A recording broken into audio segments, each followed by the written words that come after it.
Tanzania tumeendelea kupiga hatua katika maendeleo ya sayansi na ubunifu.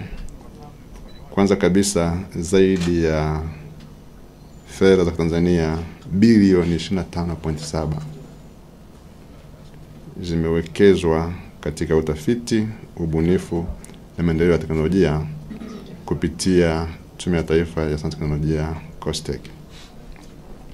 Tukiangalia kiasi hicho kinaonyesha ile dhamira ya serikali, sababu sasa hivi tunaongelea mapinduzi ya 4 ya viwanda, sayansi na teknolojia, kuonyesha dhamira ya serikali katika kuhakikisha kwamba taifa linawekeza katika sayansi na ubunifu kusudi angalau tuweze kushindana na wenzetu, tuwe sehemu ya dunia. Sasa hiyo fedha ambayo nimeisema imefadhili zaidi ya tafiti 50 katika sekta ya elimu, kilimo, afya na mazingira, ili kuhakikisha maarifa haya yanatumika kuboresha maisha ya Watanzania.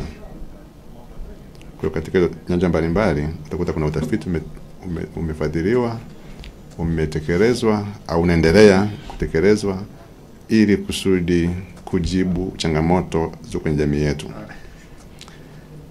Pamoja na tafiti 50 hizo, lakini kuna vituo vya ubunifu 111 aidha vimeanzishwa au vimeboreshwa.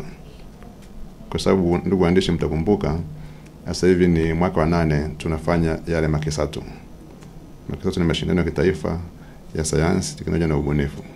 Na wote wanatoa vijana kutoka nchi nzima kuja kuwashindanisha. Sasa hawa vijana tumesema COSTECH tuko Dar es Salaam na Zanzibar, na tunakuja Dodoma. Sasa vijana wako nchi nzima, wanafikiwaje? Kwa tunashirikiana na wadau mbalimbali wenye vituo vya ubunifu serikalini na sekta binafsi kwa ajili ya kuwasaidia hawa vijana wenye ubunifu zao. Kwa ndio maana vituo zaidi ya 111 aidha vimeanzishwa au vimeimarishwa katika kipindi cha miaka 4 hii. Lakini pia kampuni mpya zaidi ya 70 zimesajiliwa, kwa sababu kwa kipindi hiki tuna vijana zaidi ya 3000 ambao wamefikiwa kupitia makesatu. Lakini katika hii serikali awamu ya 6 kama nilivyosema, tuna jukumu la kutafuta fedha kutoka ndani na nje ya nchi. Tuna fedha zipata moja kwa moja zinaingia kwenye ule mfuko wetu wa Mtusate, mfuko wa kusaidia sayansi, teknolojia na ubunifu. Lakini pia kuna fedha ambazo tunazipata za moja kwa moja kwa ajili ya kwenda kwa watafiti. Lakini kwa kipindi hiki pia tofauti na zile nimesema zile bilioni 20 kule juu, pia tuna bilioni 5.65 ambazo COSTECH tumesaidia kwa kufanya mashirikiano kati ya watafiti wetu na watafiti wa nje. Kwa sababu COSTECH kama mratibu, na tumesema tuna jukumu la kufanikisha mahusiano kikanda na kimataifa. Kwa hiyo kupitia uratibu wetu kuna baadhi ya miradi ambayo tumefanikisha, kunakuta watafiti wetu wanafanya mashirikiano ya moja kwa moja na watafiti wa nje. Kwa hiyo kwa mtazamo huo kuna fedha ambazo zinapatikana ambazo zingine haziingii COSTECH, lakini zinaenda moja kwa moja kwenye taasisi hizi.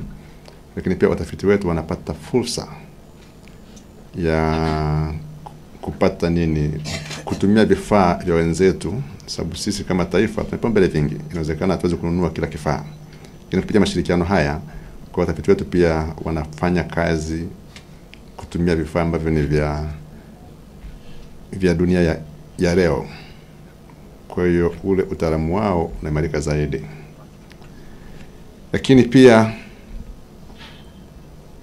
mwaka jana mwezi 12 tulishuhudia wakati tunafanya ile STICE, ile mkutano wa 8 wa mwaka ule wa sayansi na ubunifu.